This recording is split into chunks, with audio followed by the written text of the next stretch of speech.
By the time the first dog starts barking, it is already too late.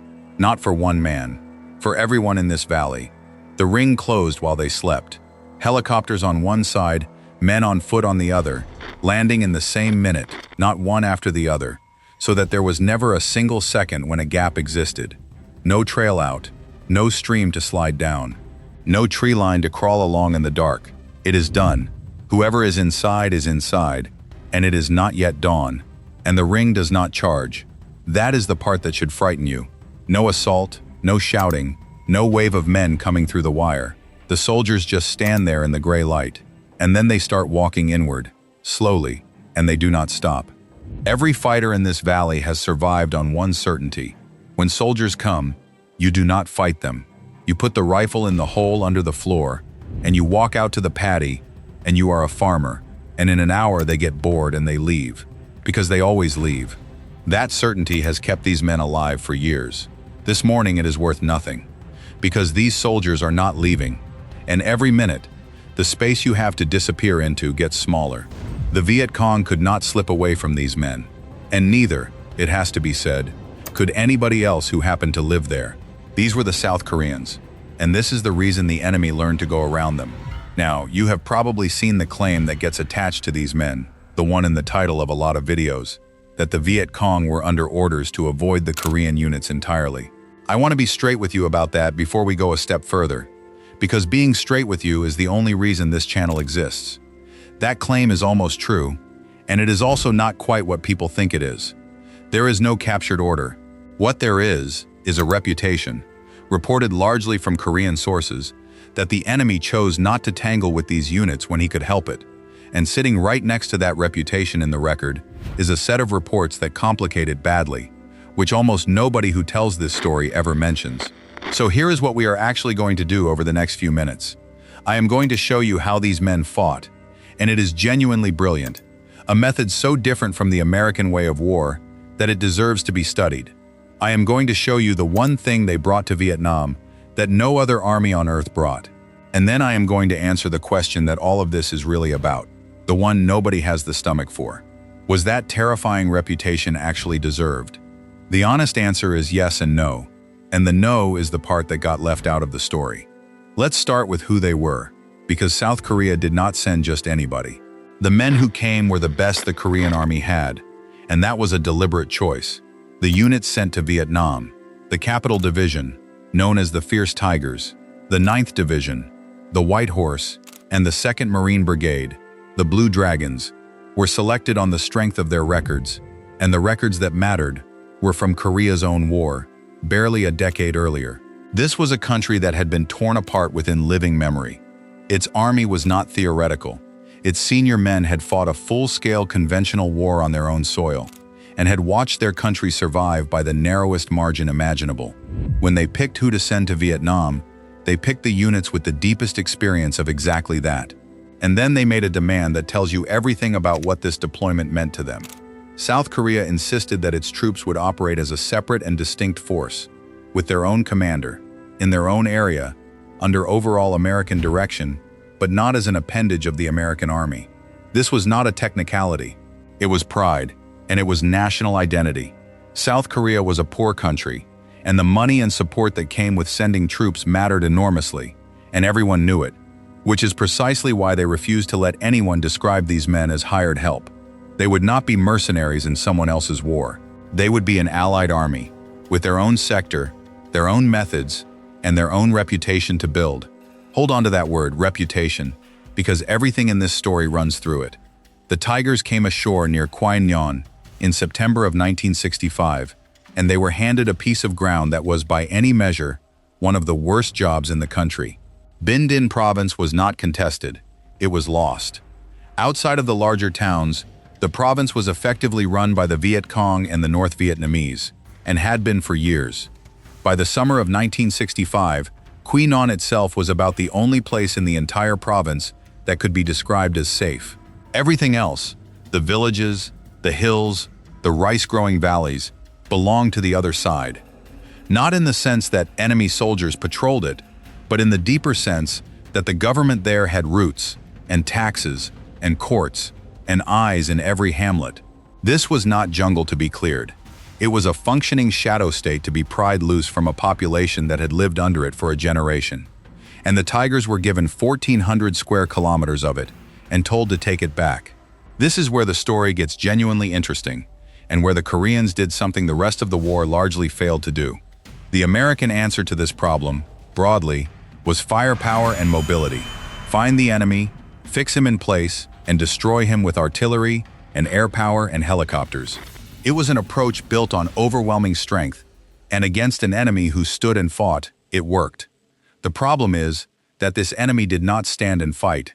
He fought when he chose to, and vanished when he did not. And against an opponent whose core skill is disappearing, overwhelming firepower has a fatal flaw. You cannot destroy what is no longer there. Sweep after sweep would roll through a district, expend enormous violence, kill some people, and roll out again, and within days the shadow state would come back, because it had never really left. It had just gone quiet for a week. The Koreans looked at the same problem and drew the opposite conclusion. If the enemy's one advantage is escape, then the answer is not more fire. The answer is no exit, and they built their entire method around that idea, with a thoroughness that is remarkable. They did not sweep large areas. They took a small one, no more than 9 or 10 square kilometers, and they sealed it. Everything hung on that seal being perfect from the first second, which meant the troops did not arrive in sequence. They arrived simultaneously, some by air and some by ground, all at the same moment, closing the ring before anyone inside had time to react to the noise. Then the cordon tightened, slowly, deliberately, and everything inside it was searched. Not once. It was not unusual for the same ground to be searched 3 or 4 separate times by different platoons, because the assumption built into the method was that the first search would miss things, and the second would too. They fought through the daylight and they held the ring closed through the night, because the night was when the enemy expected to slip out, and this time, there was nowhere to slip out to. And they rehearsed. That is the detail that separates this from a good idea. These operations were planned meticulously and sometimes practiced beforehand, so that the pieces would land where they were supposed to land, at the moment they were supposed to land. American officers who watched them work described the Koreans as extraordinary at wringing a piece of ground dry, at finding the men and the weapons and the caches that everyone else walked past. Sit with what that actually means, because it is the intellectual heart of this whole story. The guerrilla's greatest weapon was not his rifle, it was the option to not be there. The Koreans took the option away. They did it patiently, on a small scale, over and over, and in the areas where they applied it, it worked in exactly the way it was designed to. Picture it from inside the ring, because that is where the genius of it becomes something colder. You are a local fighter, and you have done this a dozen times. Soldiers come, you put the rifle in the cache under the floor, you walk out to the paddy, you are a farmer. In an hour they will search, find nothing, and go, because they always go. So you do the routine, and by mid-morning they have not gone. They are still there, moving slowly, and the ring has come in another 200 meters, and you realize the hills you would normally have walked out through are behind a line of men who have not moved all day. By afternoon your hamlet has been searched twice, and the floor has been lifted, and you understand that they know about the cache under the floor because they have found 4 others exactly like it this week. By nightfall you are still inside, and they are still there, and the darkness that has saved your life every other time is now just a longer wait. There is no fight in this. Nobody is charging anybody. It is simply the slow, patient closing of a space until there is no space. That is what the Koreans built, and against a guerrilla, it is close to unanswerable. And now hold that image, because everything about it that is brilliant is also the exact reason this video cannot end where the other versions end. A ring nobody can escape does not check who is inside it before it closes. And they brought something else with them that no other army in Vietnam had, and it is my favorite detail in this entire story. They brought Taekwondo, not as a fitness program or a curiosity, but as part of how they trained to fight. The Korean units trained intensively in their own national martial art, and it was woven into the identity of the soldier in a way that had no equivalent anywhere else in that war. And they did not keep it to themselves. Korean instructors taught Taekwondo to American troops and to South Vietnamese soldiers, which produced one of the stranger images of the conflict. American servicemen being drilled in a Korean martial art in the middle of Vietnam. Think about how that lands on an enemy who is already nervous about these men. Every army in that country had rifles. Exactly one of them had a national fighting art it trained in seriously and exported to its allies. Whatever else it did on the battlefield, it built the legend. And the legend was real, at least in the eyes of the people who mattered most. The Americans were watching, and they were impressed. General Westmoreland spoke of the high morale, professional competence, and aggressiveness of the Korean soldier, and said that reports about the courage and effectiveness of the Korean forces came in continuously. The Capital Division collected 5 Korean presidential unit citations and an American one. And there are the numbers the Koreans themselves reported. Engagements with lopsided casualty ratios, dozens or hundreds of enemy dead against a handful of their own.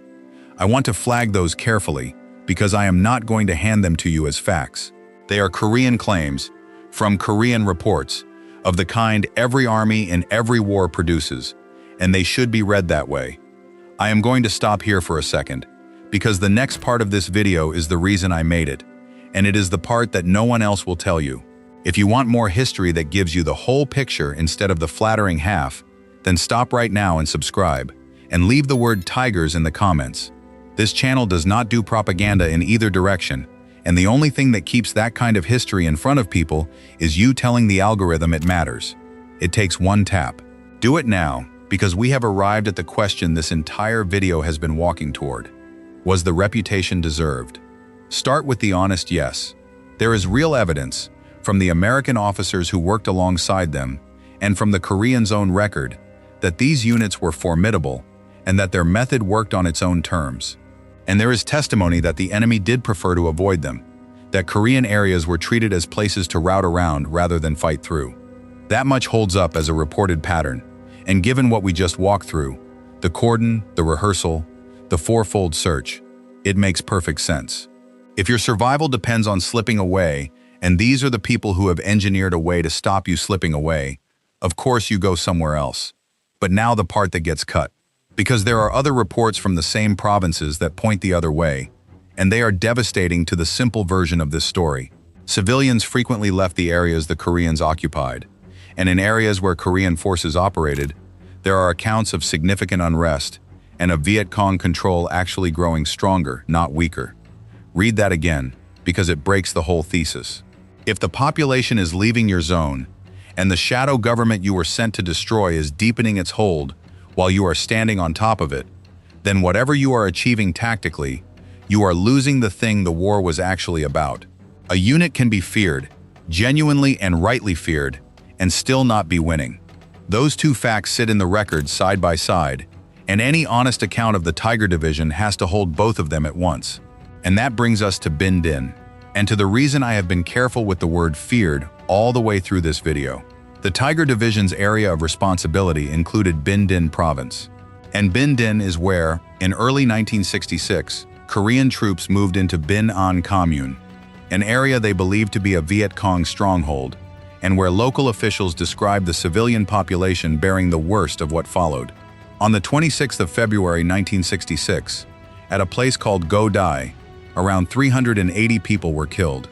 A district official later put the toll across the wider period at over 1,000, and investigations compiled by the authorities in Hanoi arrived at figures of more than 1,000 dead in that stretch of time, roughly 380 of them at Go Dai. I am going to be careful here, and I am going to be brief, because this is a place for facts and not for theater. These accounts come substantially from Vietnamese local officials and from investigations compiled by the North, which is to say from a side with its own interests, and that is worth saying plainly. But they are detailed, they are specific as to place and date, and they concern the exact province, the exact months, and the exact division we have spent this video admiring. They are part of the record, and no honest account of why this unit was feared can leave them out, because the fear did not fall only on the enemy. It fell on the people who lived there. That is what a cordon that no one can escape means when it closes around a village. It is the same method. It is the same discipline. It works exactly as designed on everyone inside the ring. So the answer to the question, was the reputation deserved? Tactically, yes. These were seriously good soldiers, selected from the best their country had, using a method that was smarter about this specific war than most of what the American command produced, and their allies said so at the time in plain language. Morally, it is far more complicated, and the record from their own area contains things that no amount of professional competence can absorb. The Viet Cong went around the Koreans. That much appears to be true. But the reason they went around them was not purely a compliment to their soldiering, and the price of that reputation was paid, in part, by people who had no say in any of it. And here is where this connects back, because you have seen these men before on this channel. When 294 Korean Marines held a hill at Tra Bin Dong against thousands, fighting with entrenching tools and bare hands when the ammunition ran out, that was not an accident or a fluke of one desperate night.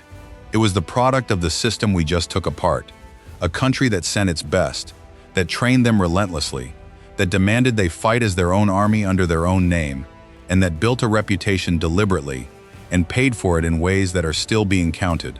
The hill and the cordon are the same story. You do not get one without the other.